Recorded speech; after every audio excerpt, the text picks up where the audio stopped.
네, 안녕하세요. 책 읽는 즐거움입니다. 오늘 리뷰할 책은 필립 로스의 장편 소설 울분이라는 책입니다. 문학동네에서 출판했고 옮긴이는 정영목입니다. 옮김. 2011년에 출판된 책입니다. 장편 소설 치고는 책이 두껍지가 않습니다. 저는 이 필립 로스의 책을 처음 읽어봤습니다. 우연히 이 책을 보고 이 책의 제목이 끌렸어요. 그래서 울분. 저는 사실 울분이라고 하면 어느 특정 세대 청년들만이 가지고 있는 것도 아니고 특정 시대 현대 사회에만 가지고 있는 것은 아니죠. 다만 예전 시대에는 어떤 사회적으로 울분을 표출할 만한 어떤 거대 담론이 있었던 것 같아요. 예를 들면 민주화라던가 인종차별, 전쟁, 가난 이런 거 이데올로기. 그런데 현대사회에서는 이러한 거대 담론이 많이 희미해진 것 같아요. 그래서 이전보다는 더 개인화된 개개인의 그런 울분이 있는 거죠. 필립 로스의 책에서는 이 둘을 잘 조화시킨 것 같습니다. 이 작품에서는 일명 이제 하얀 팬티 사건이라고 해서 1950년대 기독교 전통의 캠퍼스에서 삐끄는 청춘들이 한 방문이 이렇게 펑펑 내리는 날 눈싸움으로 시작되었던 것이 이제 집단으로 여자 기숙사에 무단으로 침입을 해서 여자들의 속옷을 가지고 이렇게 난리를 치는 그런 희한한 방식으로 이렇게 표출이 되는데 어떤 그런 청년들의 어떤 주체할 수 없는 자유와 또 그걸 누르고 있는 전통과 명분, 어떤 사회적이고 종교적인 분위기 사이에서 어떤 굉장히 엉뚱하고 어이없는 방향으로 이게 표출이 됩니다. 아무튼 그 하얀 팬티 사건으로 인하여서 더더욱 권위에 순종할 수밖에 없는 그런 역설적인 사건이 발생을 하죠. 전 그것이 이제 지나치게 어떤 소설적이지도 않고 지나치게 현실적이지도 않는 그런 어떤 이 작가의 필립 로스의 독특한 그런 느낌을 주는 것 같습니다. 그래서 이 책은 어떤 고구마와 사이다의 어떤 좀 경계에 있는 책이다. 그래서 여기 이제 띠지에 설명해 보면은 현대문학의 거장 필립 로스가 희극과 비극을 오가며 그려낸 청춘의 격정과 분노 이렇게 선전 문구가 있는데 이 말이 무슨 말인지 알 것 같아요. 그래서 희극과 비극을 넘나드는 그런 느낌이 있습니다. 근데 여기에서 이 청춘이라는 말이 등장을 하긴 하는데 물론 청춘의 이야기이지만 주인공의 아버지가 자신의 불안을 통제하지 못하고 나중에는 아들의 죽음으로 인하여서 아버지와 어머니의 삶이 다 이렇게 부서져 버리는 것을 보면 중년, 노년의 삶도 청년과 마찬가지로 위태롭고 여전히 자유를 통제하기란 쉽지 않다는 거죠. 그래서 그들의 삶에도 청년들과 마찬가지로 또 울분이 있는 거죠. 청년들만의 이야기는 아니다. 줄거리를 살펴보면 1950년대 이야기고 한국전쟁이 배경으로 등장을 합니다. 주인공 마커스는 20살 정도의 한국전쟁에서 죽습니다. 첫 시작이 몰핀을 맞고입니다. 그래서 마커스가 한국전쟁에 이제 끌려가서 참전해서 심각한 부상을 입어서 몰핀을 맞고 죽어가면서 자신의 그 찬란하게 짧았던 그 대학 생활을 회상하는 그런 소설입니다. 주인공 그리고 마커스는 유대인입니다. 아버지는 뉴저지에서 코셔 정육점, 그러니까 유대인의 정결법에 따른 고기를 파는 코셔 정육점을 운영을 합니다. 여기에서 재밌는 것은 작가인 이제 필립 로스도 유대인입니다. 뉴저지 출신이라는 것도 같고, 그리고 한국 전쟁에서 미군이 참전했을 당시 필립 로스의 나이와 주인공 마커스의 나이도 같습니다. 그래서 마커스라는 인물이 느꼈을 법한 어떤 이민자 유대인으로서의 어떤 성장 과정, 정체성, 전쟁으로 인한 불안과 좀 부조리함, 당시 이렇게 자유분방한 어떤 20살이라는 나이에 어떤 권위적인 것들에 대한 어떤 저항과 반발, 미숙함, 그리고 이 모든 것들에 순응하는 과정, 이런 것들이 압축되어 있다는 생각을 하게 됩니다. 네, 대부분의 사람들이 그렇듯이 마커스는 유년 시절 아버지를 존경하며 아버지의 정육점일을 도우며 착하게, 그리고 이렇게 공부 잘하면서 문제없이 잘 살아갑니다. 그런데 대학에 진학을 하면서부터 아버지가 아들 마커스에 대해서 지나치게 엄청나게 집착을 하기 시작합니다. 그래서 마커스가 잘못된 길을 걸어갈까봐 좀 탈선하게 되거나 허망하게 죽을까봐 강박적으로 불안해하고 집착을 합니다. 대학생 아들인데도 집에 조금만 늦게 들어오면은 아들을 찾아서 온 마을을 찾아다니는 정도입니다. 마커스는 도서관에서 공부하느라 집에 늦게 왔을 뿐인데 말이죠. 그래서 숨이 턱턱 막히는 거죠. 그래서 마커스에 관한 모든 것을 집착하고 걱정하고 불안해하면서 아들을 통제하려고 하고 아들을 믿지 못합니다. 그런 아버지에게 분노하면서 아버지를 피해서 이제 멀리서 오하이오의 그 와인스버그라는 대학으로 편입을 합니다.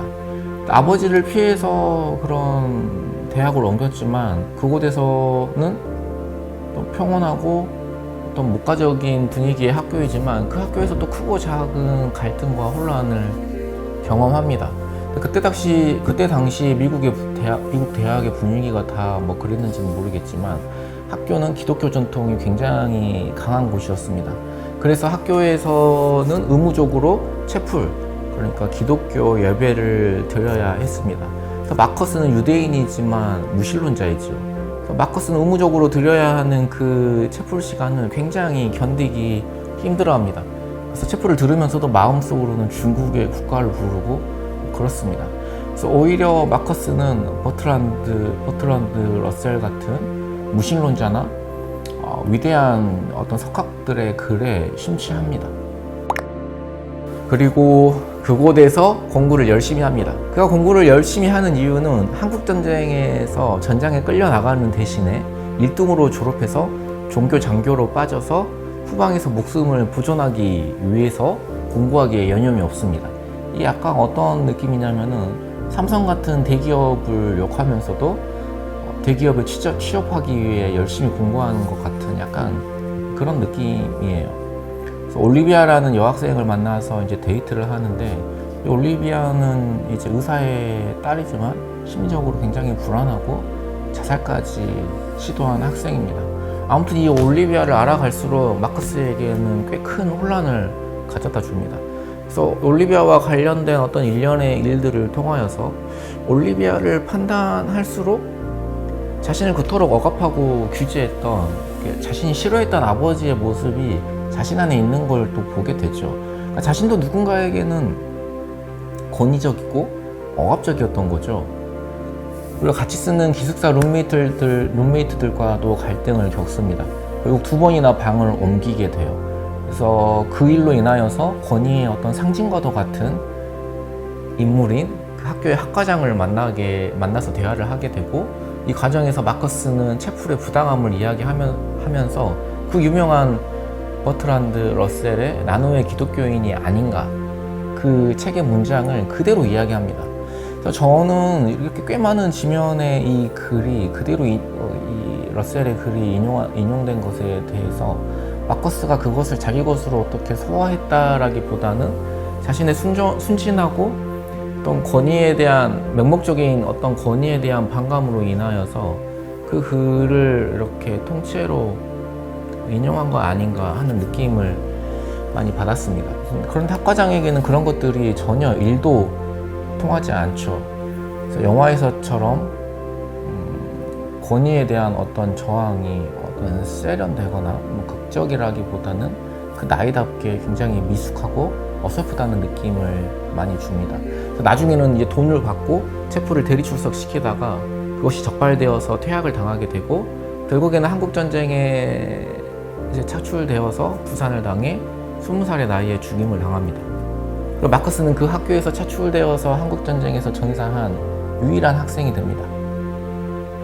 그러니까 마커스가 가장 두려워하던 일이 자신에게만 현실이 된 거죠. 그리고 마커스의 유대인 부모는 코셔 정육점을 운영하면서 손에 피를 묻혀가면서 자녀를 정결하게 키우기 위해서 노력하고 아들을 보호하기 위해서 모든 걸 다 동원했지만 이들은 결국 최악의 어떤 결론에 이르게 되고 그리고 부모의 삶도 이렇게 파괴됩니다. 네, 그리고 이 책의 이제 마지막 챕터는 역사와 관련된 메모라는 딱 한 페이지로 이렇게 되어 있는데 비정치적인 와인스버그의 하얀 팬티 습격 사건 20주년을 맞이하여서 또 폭동이 일어납니다.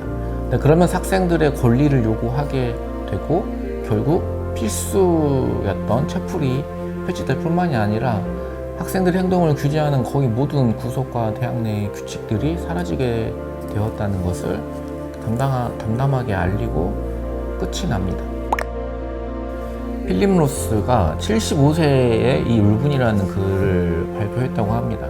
그래서 울분의 원서 제목은 인디그네이션, 이렇게 철자가 적혀있긴 한데 인디그네이션, 그래서 뭐 분함, 분개함, 분노함 뭐 이런 뜻이죠. 그래서 우리나라에서는 울분이라고 번역을 했습니다. 그래서 저는 뭐 이렇게 울분이라는 단어가 뭔가 더 적극적이고 마음에 잘 더 와닿는 것 같아요. 그리고 제임스 사머스라는 감독이 이 작품을 영화로 만들었는데 그 영화의 제목이 인디그네이션입니다. 우리나라에서는 미개봉되었고 저도 보지는 못했습니다. 하지만 영화 평을 보니까 원작과는 많이 다르다고 합니다. 그리고 그렇게 흥행에 성공한 것 같지도 않아요. 그래서 인디그네이션은 글 속의 캐릭터들을 지배하고 있고 아버지에 대한 울분, 어떤 관습과 억압, 숨막히는 종교적인 전통, 엇나가는 사랑, 타인과의 관계에서 오는 울분 이런 것들이 미숙하게 표출되었을 때 오히려 권위에 순종할 수밖에 없는 파괴적인 그런 결과를 낳을 수도 있는 것이고 또 한편으로는 역사와 관련된 메모를 또 보면은 또 이런 인디그네이션이 없으면 변화를 가져올 수도 또 없는 거겠죠.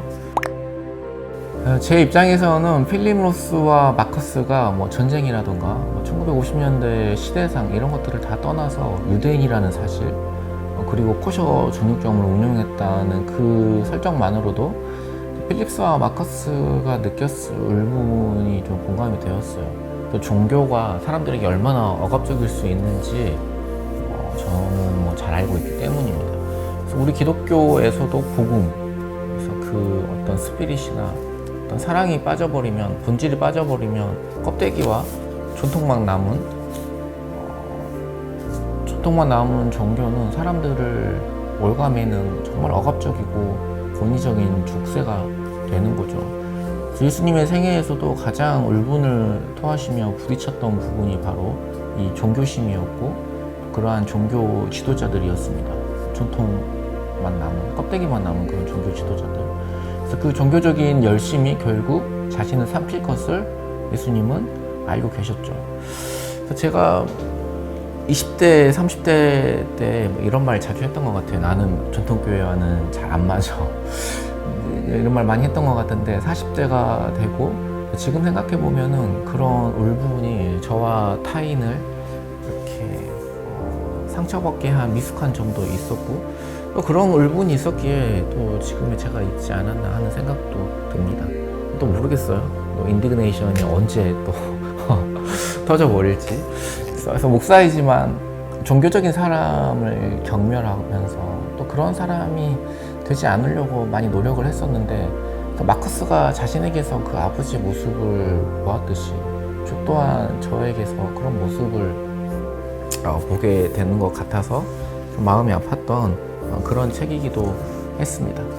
짧은 책이지만 우리 속의 울분을 토해내면 끝이 없을 것 같기도 합니다. 그래서 여기까지 시청해 주셔서 감사합니다.